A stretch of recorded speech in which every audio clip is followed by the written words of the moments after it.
সালামুন আলাইকুম। দেখছেন QM Quranic message YouTube channel. সালাম জানাচ্ছি আপনাদের সকলকে। সালামুন আলাইকুম। আজকে একটা প্রশ্ন আসলো, তার উত্তরই আজকের ভিডিও। যে সালামুন আলা মুহাম্মদকে কাউবয় বা রাখাল বলা বা যারা বলে তারা কি কাফের হবে কিনা?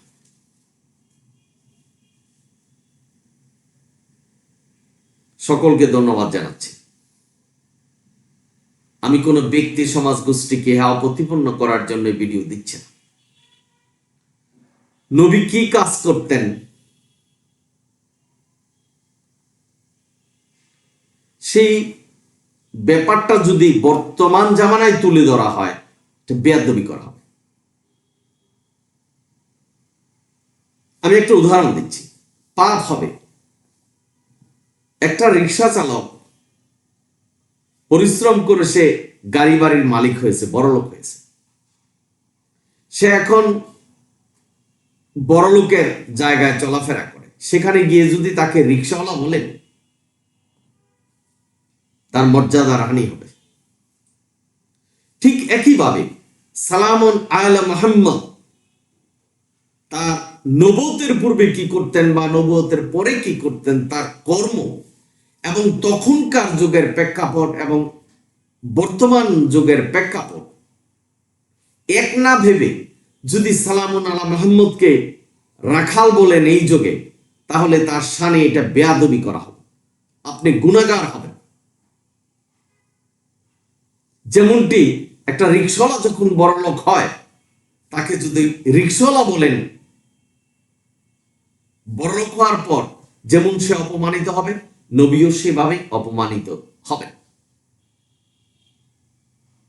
আল্লাহ নবীকে অনুসরণ করতে বলছেন, কারণ আল্লাহ জানেন নবী আমি যেই ওহী তার কাছে পাঠিয়েছি সেটাই তিনি প্রচার করবেন। তারপরেও নবীকে সুকোজ করেছেন, কোরআন ছেড়ে যেও না, যদি যাও তোমার জীবন ধমনী কেটে ফেলা হবে। সূরা হাক্কার 44 থেকে 47 নাম্বার আয়াত পড়ুন। আল্লাহ এবং তার ফেরেশতারা নবীকে চোখে চোখে রাখতেন যে উনি কি কোরআন ছেড়ে চলে যায় কিনা।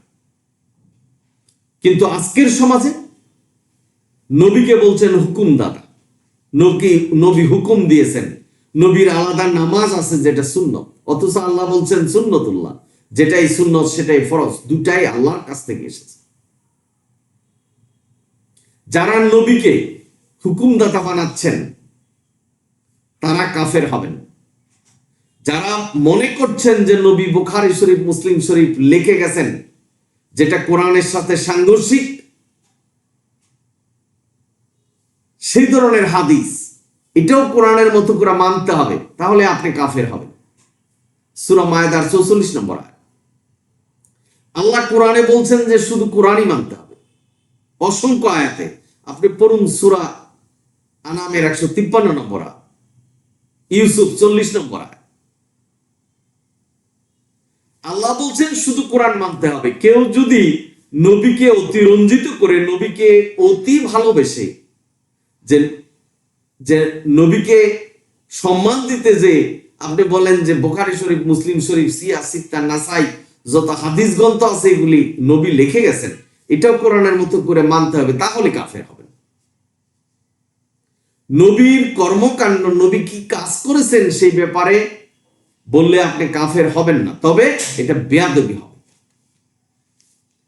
যেমন যেটা উদাহরণ দিয়েছেন, একটা রিক্সাওয়ালা বড়লোক হয়ে সে গাড়ি বাড়ির মালিক হলো, এখন তাকে রিক্সাওয়ালা বললে যেমন সে অপমানিত হবেন, নবী সেইভাবে অপমানিত হবেন। এবং আল্লাহ বলছেন নবীকে সম্মান করো, সমস্ত নবী রাসূলদেরকে সম্মান করো। বলছে সালাম দাও তাদের উপরে, সালামুন আলাল মুরসালিন, সকল নবী রাসূলের উপর আল্লাহর কল্যাণ বজায় থাকে। কেউ যদি সালামুন আলা মুহাম্মদকে বিশ্ব নবী বলেন, নবীদের নবী, নবীদের সর্দার, উনি একমাত্র নবী যিনি হাসরের দিন সাফায়াত করতে পারবেন, তিনি কাফের হবেন। কারণ সূরা বাকারার 123 নম্বর আয়াতে বলছে কেউ শাফায়াত করতে পারবে না। নবী কি কর্মকাণ্ড করেছেন, ছাগল চড়িয়েছেন, মেষ চড়িয়েছেন, সেটা ওই যুগের ওই প্রেক্ষাপটে উনি ইজ্জতের কাজ করেছিলেন। নবীর উপরে যখন কোরআন এসেছে আমাদের জন্য কল্যাণ, রহমত, শান্তি, তখন আপনি নবীকে রাখাল বালক, কাউবয় এগুলি বলতে পারবেন না। আল্লাহ পরিচয় করে দিয়েছেন যেটা আল্লাহর রাসূল, আমাদের সুসংবাদদাতা, আল্লাহর বাণীর নির্দেশনার বাহক, তাকে কিভাবে মর্যাদা দিতে হবে। আপনি হেলিকপ্টারে যে ওয়াজ করছেন যে নবী কাউবয়, কাউবয় আর রাখাল যিনি মেষ ফেলেছেন, যিনি ছাগল লালন পালন করেছেন, তাদের সাথে কি কোনো সম্পর্ক আছে? আপনি তো ইংলিশই জানেন না। ভাই বোনরা, আপনারা যারা শুনছেন, সুতরাং নবীর প্রেক্ষাপট, যখন নবী এই দুনিয়ায় ছিলেন তখন মানুষের মেষ, ছাগল, উট, দুম্বা যাদের যত বেশি ছিলেন তারাই ছিল ধনী, সম্মানিত ব্যক্তি। আর এই সম্মানিত কাজটাই সালামুন আলা মুহাম্মদ করতেন। আজকে হেলিকপ্টারে বসে, বিশাল সোফায় বসে নবীকে কাউবয় বলছেন আর রাখাল বলছেন। সেই প্রেক্ষাপটে যদি আপনি থাকতেন তাহলে এই ছাগল পালক হওয়ার যে কতটা মর্যাদা সেটা বুঝতে পারতেন। কিন্তু এখন বলে ফেলছেন। রিকশাওয়ালা হালাল রুজিতে গাড়ি বাড়ি করেছেন, তাকে সম্মান দিতে শিখুন। সে এখন গাড়ি বাড়ির মালিক, তাকে সালাম দেন। রিকশা চালানো কোনো দোষের না, পরিশ্রম করে মানুষ বড় হয়।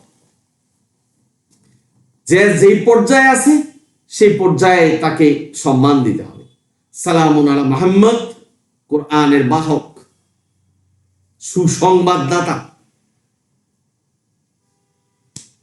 তাকে ওইভাবে সম্মান করতে হবে। যদি সালামুন আলা মুহাম্মদকে মুক্তিদাতা বলেন, যে সালামুন আলা মুহাম্মদ সুন্নত দিয়ে গেছেন, সেই সুন্নত না পড়লে গুনাহ হবে, তাহলে আপনি পথভ্রষ্ট হবেন। সালামুন আলা মুহাম্মদকে আল্লাহ হুকুমদাতা হিসাবে পরিচয় করে দেননি, পালনকর্তা হিসাবে পরিচয় করে দেন নাই, বরং পরিচয় করে দিয়েছেন সূরা গাশিয়ার 21-22 নম্বর আয়াতে, যে তুমি পালনকর্তা নাও, যে তুমি তাদেরকে হেদায়েত দিবে, জোর করে ধর্মে আনবে। আপনারা পড়বেন, আল্লাহ বলছেন তুমি আমার বাণী তাদের কাছে পৌঁছে দাও, এটাই তোমার কাজ। আল্লাহ যদি বলে থাকে যে আমার হুকুম, আমার ওহী তুমি মানুষের কাছে পৌঁছে দাও, সুসংবাদ দাও মানুষকে, এটাই তোমার কাজ, তাহলে আজকের সমাজে মোল্লারা বলছেন যে নবী হুকুম বিধান দিয়ে গেছেন, সুন্নত দিয়ে গেছেন, সুন্নতে মুআক্কাদা দিয়ে গেছেন, ওয়াজিব দিয়ে গেছেন। এই তারাবির নামাজ নবী পড়তেন, 20 রাকাত পড়তেন, এই ধরনের নির্দেশনা যদি দেন যেটা নবী দিয়ে যায়নি, তাহলে নবীর নামে মিথ্যা বলছেন। নবীর উপরে যে হুকুম বিধান আছেন এসেছে, সেটা আল্লাহর হুকুম বিধান। আল্লাহ আমাদের সবার কাছে আসেনি, নবীর মাধ্যমে আমাদের কাছে পৌঁছেছে। আজকের সমাজে অনেক মানুষ তর্ক করছেন যে নবীর কাজ কি, তাহলে বুঝতেই পারছেন না যে কোরআন বলছেন যে আল্লাহর ওহীর বাহক নবী, অর্থাৎ নবীর কাজ কি। এটা কই ক্ষান্ত হচ্ছেন যে নবী বুখারী শরীফ, মুসলিম শরীফ লিখে গেছেন, সেটাও মানতে হবে। আজকের সমাজে বলছেন যে বুখারী শরীফ, মুসলিম শরীফ যারা না মানে তারা কাফের, আর যারা শুধু কোরআন মানে তারা নাকি ফেতরা চলছে। এ হলো সমাজের আজকের আলোচনা। সুতরাং ভাই বোনেরা, কিয়ম কোরআনিক মেসেজ ইউটিউব চ্যানেল থেকে আপনাদের সাবধান করছে, ওয়াজ শুনবেন, কার কথা শুনবেন, কে কথা বলছে, সমস্ত কথাগুলি ফুরকান, অর্থাৎ কোরআনের নাম ফুরকান, ফুরকান দিয়ে যাচাই করতে হবে। যেটা প্রশ্ন ছিল যে নবীকে কাউবয় বলা বা রাখাল বলা, এটা বললে কি কাফের হয় কিনা, সরাসরি কাফের হয়ে যাবে এই ধরনের কথা নয়, এটা তার কর্ম, কিন্তু নবীর শানে বেয়াদবি করা হলো। আর নবীকে সাথে যদি বেয়াদবি করা হয়, আল্লাহ আপনার উপরে নারাজ হবে। আর আল্লাহ যদি নারাজ থাকে, তাহলে আপনি কোথায় যাবেন সেটা আপনি বুঝতে পারবেন। বাবা, আপনারা যারা শুনছেন, সুতরাং কোন কথায় কাফের হয় মানুষ আর কোন কথায় হয় না, এটা বুঝতে হবে। আল্লাহর নির্দেশনা যদি আপনি উপেক্ষা করেন, নির্দেশনাকে যদি ব্যঙ্গ করেন, তাহলে আপনি কাফের হয়ে যাবেন। আল্লাহর নির্দেশনা যদি বাড়ান বা কমান, তাহলে কাফের হয়ে যাবেন। আজকের সমাজে চারিদিকে তাকিয়ে দেখুন, আল্লাহ কিভাবে হজ করতে বলছেন, কিভাবে নামাজ পড়তে বলছেন, কিভাবে রোজা রাখতে বলছেন, কিভাবে যাকাত হতে বলছেন। আর আমাদের সমাজে কি চলছে? 2.5% যাকাত দিতে হবে এবং টাকাটা 1 বছর ঘুরতে হবে, এই ধরনের নির্দেশনা কোরআন দেয়। কিন্তু আপনি মানলে কাফের হবেন, কারণ আল্লাহ নির্দেশনা দেয় না। কার নির্দেশনা মানবেন? আল্লাহ এক। সুতরাং আল্লাহর যদি নির্দেশনা মানেন, আল্লাহর মতো করে ইবাদত করতে হবে। আজকে সমাজে তো মোল্লারা বলছেন যে সালাতই কোরআনে নেই, অথচ আল্লাহ বলছেন কোরআন পূর্ণাঙ্গ কিতাব। একই কথা বারবার বলতে হচ্ছে মানুষকে বোঝানোর জন্য এবং প্রশ্নের উত্তর দিতে চাই। যারা জানেন তারা বিরক্ত হবেন না।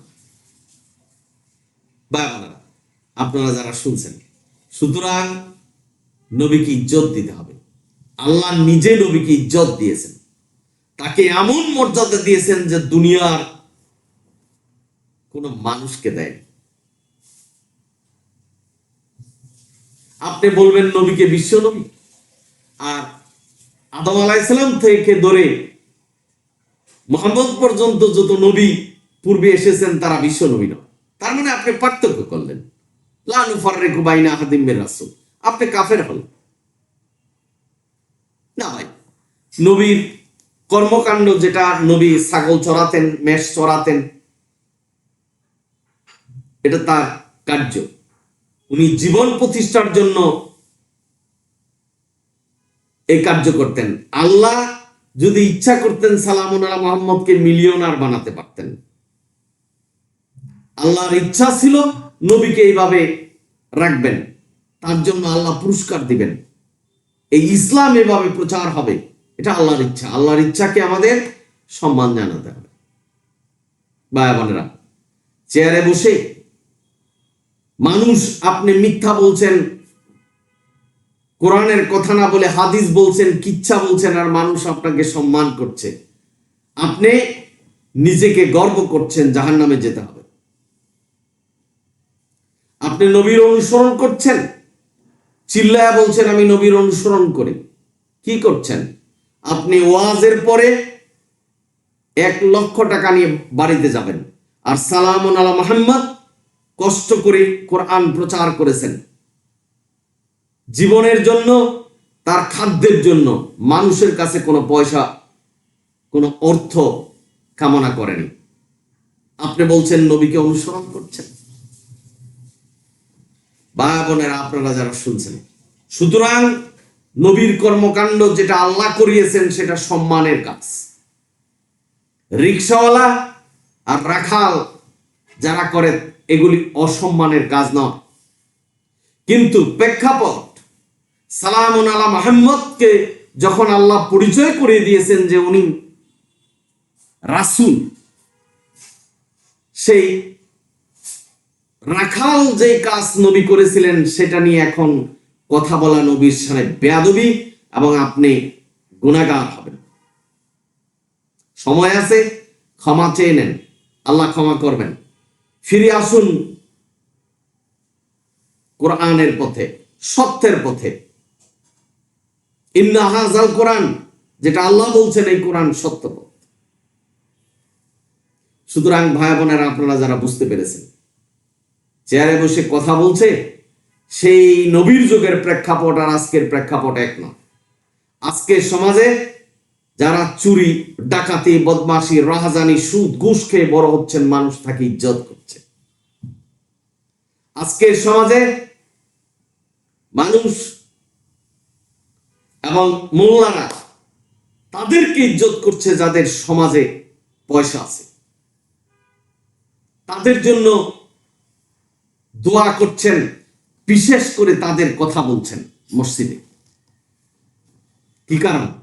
চিন্তা করছেন না তার পয়সা কিভাবে এসেছে, সে কি হালাল রুজি করেছে কিনা।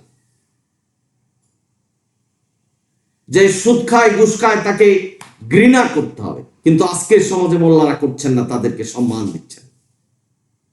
যিনি রিকশাওয়ালা, সমাজের নিম্ন স্তরের মানুষ, তাকে অবহেলা করছেন যদিও সে কোরআনের পথে থাকে।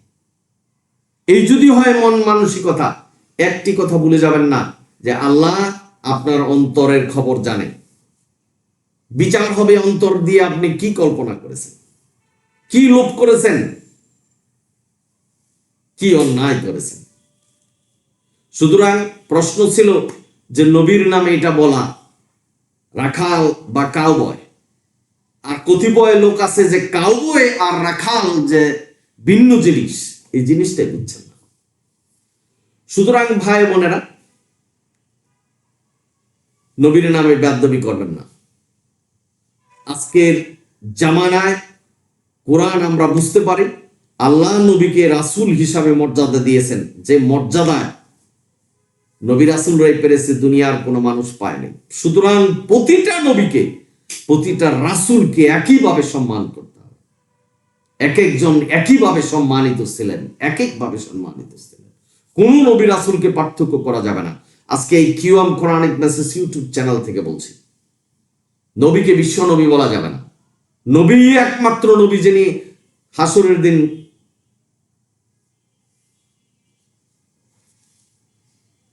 সাফায়াত করবে, অন্য নবীরা পারবেন এই ধরনের কথা বলবেন না, তাহলে কাফের হবেন।